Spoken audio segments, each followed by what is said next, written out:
I consider myself somewhat of a connoisseur of horror. I indulge in a lot of media from the genre, and I've seen it done very well and completely terribly. Oh my God! Very rarely do I come across a game that absolutely crawls under my skin and makes me feel a genuine, unnerving tension. But Little Nightmares, the latest effort from Tarsier Studios, delivers this in spades. Little Nightmares stars a vulnerable 9-year-old girl named Six, trapped in the twisted world of the mall, armed with nothing but a yellow rain slicker and a small lighter. In the mall, you will quickly realize things aren't all what they seem. Bookshelves and doors stretch to great heights, faces are distorted into horrific motifs, and cannibalism runs rampant. All of this while Six is comparatively the size of a mouse. Immediately upon starting, Little Nightmares draws comparisons to Playdead's Limbo and Inside. A defenseless, silent protagonist struggles to solve puzzles and survive, all while a completely unspoken lore unravels around them in a beautifully and artistically crafted environment. In Little Nightmares, Six has her lighter, which she can use to illuminate dark rooms and light lanterns.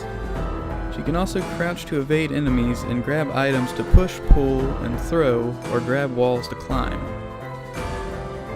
Tarsier Studios expects its players to know these things and wastes no time in getting straight to the meat of the game. I actually went through the entire first chapter without ever seeing a tutorial pop up, a rare sight in the industry these days.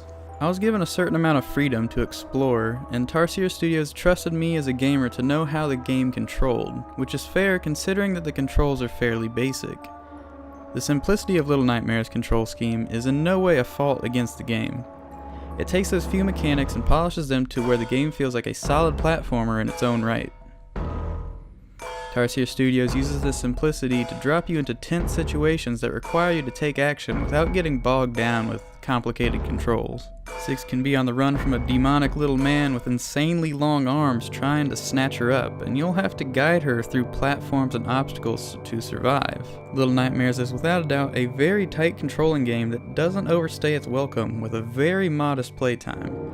For example, I played through the game twice in about 5 hours total.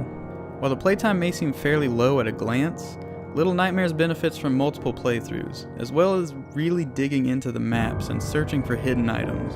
Little Nightmares has no spoken dialogue and very rarely displays text, so it is very much up to the player and their interpretation of the events on screen to fill in the blanks of the story. Why is this room filled with shoes? Who was hanging from that noose? Why are people trying to eat me? All of these are questions left to the player to interpret based on what they find. Little Nightmares is built from the ground up for the gamer with both patience and a highly inquisitive mind. To get the most out of the experience, you have to want to spend time in the beautifully creepy environments, exploring, and trying to learn from what it shows.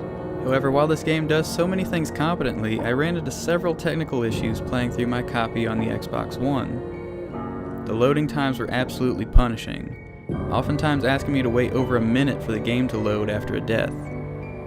This made it overly frustrating to explore with different gameplay approaches, as I felt that I was punished severely for any flub that would cause a reload.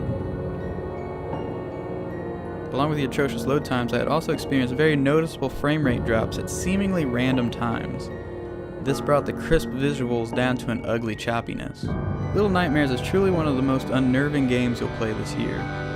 The weirdly macabre atmosphere and inventive platform puzzles are somewhat soured by technical hiccups, but when it's all said and done, these issues could be fixed with a future patch, thus leaving a superb little horror experience for those with patience and nerve to poke around in unsettling environments.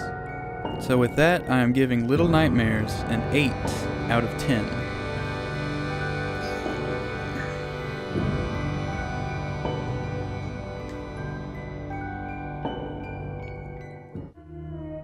If you're interested in reading this review, you can go to the link to thatvideogameblog.com, and my full text review is up there.